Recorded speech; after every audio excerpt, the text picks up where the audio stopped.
okay, in an interview last night. She's the most serious representative up here.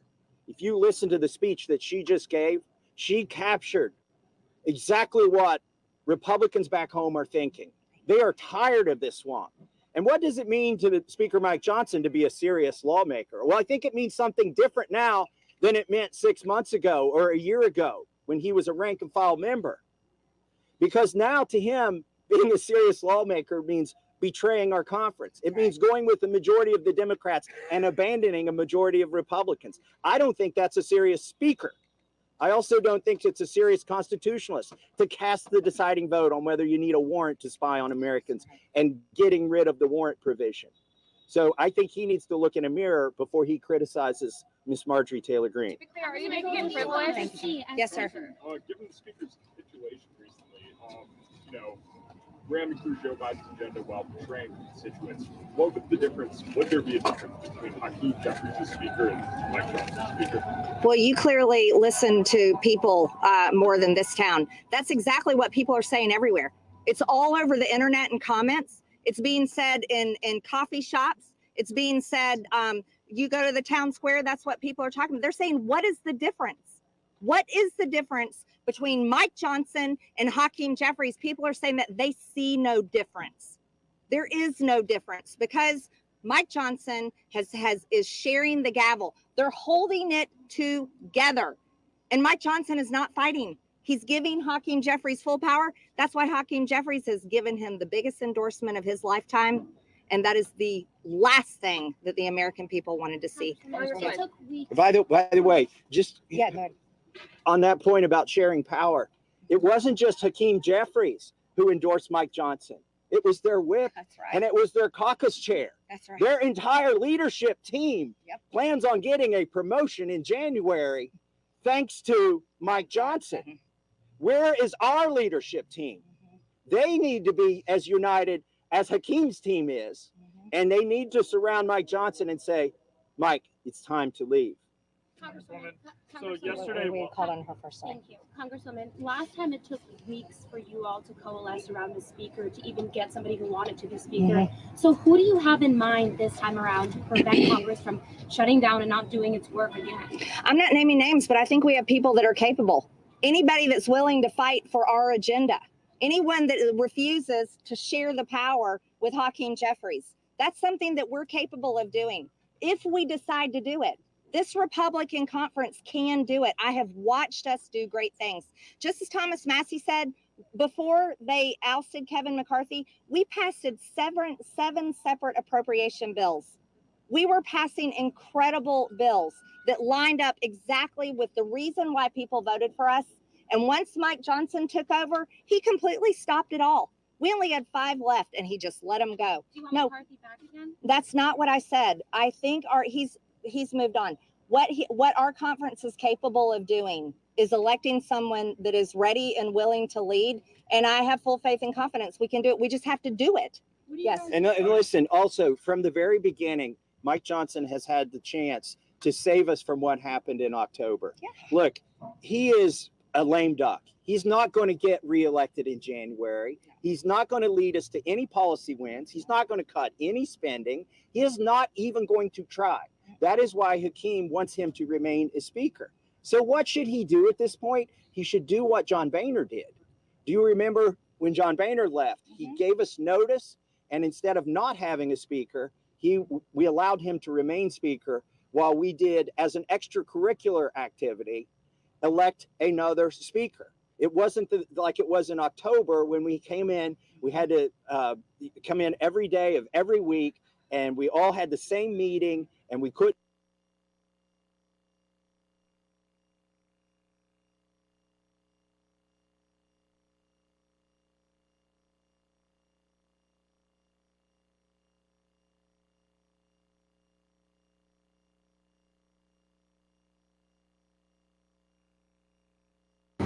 We've collected co-sponsors, and that's why we're giving him one more weekend to think about it.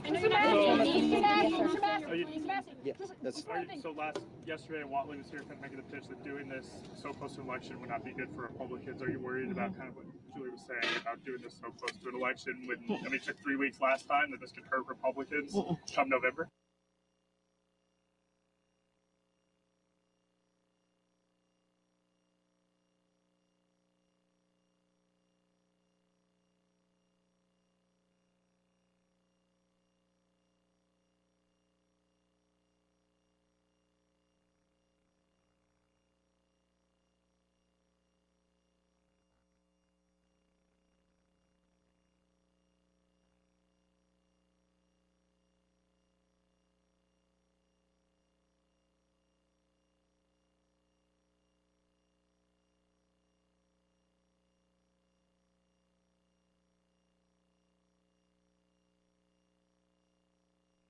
It's like this man said, everyone's saying, what's the difference? There is no difference. Let me take. Carrie. Okay, just to be sure, I get that you don't want to name names as far as who you're thinking about right now, but the fact of the matter is you have Mike Johnson because Republicans didn't even have a group of names to begin with.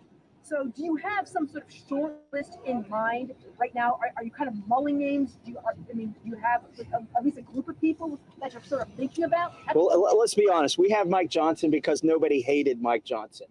Okay. There was nothing in his prior life, or political or private, that qualified him for this job. He is a lost ball in tall weeds. He is unequipped to negotiate with Chuck Schumer. And a lot of people have ideas about why he's betrayed us. I think it's just pretty simple. He's over his head. And so I would say there are at least a dozen members of our conference who either politically or privately have done things in their life that qualify them to lead. And I'd be willing to consider any of them. And we don't have a list. What do you say to Republicans who are saying that you guys are playing into the hands of Democrats, that this will cause chaos and disunity, and that they essentially released this statement to provoke you into doing exactly what that little narrative that you echoed is a lie, and that comes from the Republican establishment, that Republican voters are ready to take a sledgehammer to and destroy. They're fed up with it. You want to know why? That's bullshit. It just is. Yes. A few weeks ago, Congressman Gosar said that he would support the motion to vacate. He's not here today. Do you still have his support? Oh yeah, absolutely. He just had another thing he had to attend to. Yeah, absolutely. You've defended this motion to vacate, saying that you're respecting the conference by holding this back. But how do you explain, it took 3 weeks to elect Mike Johnson as Speaker. How do you explain risking another leadership crisis? I think that's the same question that we've answered about 4 times now. Do you have a different question? That, by the way, I'll answer this again, even though it's been asked. Yeah. This is the time to clean house, not in October, not in September when he betrays us with another CR. That's right. or an increase, another omnibus. Now is the time to clean house. There is time. I mean, we're not even done with primaries yet. People aren't focused right now on their general elections. They're still trying to win their primaries. This is when we should take out the garbage, take out the trash, solve these problems that we have so that we can be a united conference, so that we can have somebody in the speaker's chair who actually has a credible chance of winning speaker in January. Look, Hakeem and his cohorts and colleagues may bail out Mike Johnson next week. That remains to be seen, whether it's a bluff or not. But we know they're not going to vote for him in January. And we know that Mike Johnson can't get a majority of Republicans in January.